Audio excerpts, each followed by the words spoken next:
Phone দিছি আমি তোমারে? আমি জানতাম তুমি এখানেই থাকবা। মাস্তান রে গোসল করাইতেছিলাম তো, টের পাই নাই।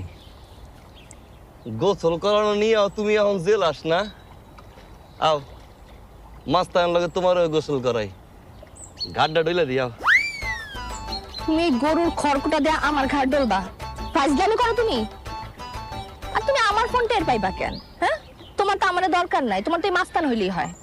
ফোন দিও তারে পাউন্ড যায় না, আর সে যে ফোন ব্যাক করবো সে সামর্থ্যটাও। হায় রে মালা, কি পরিমাণ যে তোমারে ভালোবাসি একবার তো বুঝলা না। ওই যে আসমানের চারটা, ওইটাও খুলে আনতে পারি তোমার জন্য। আর তুমি আছো ফোন লইয়া, তোমার কাছে তো মোবাইল আছে, মাস্তানের কাছে কি মোবাইল আছে? তুমি মিস করলে তো মিস কল মারতে পারো। আমার মাস্তান কি মিস কল মারতে পারে? ও তো খালি হাম্বা হাম্বা করে।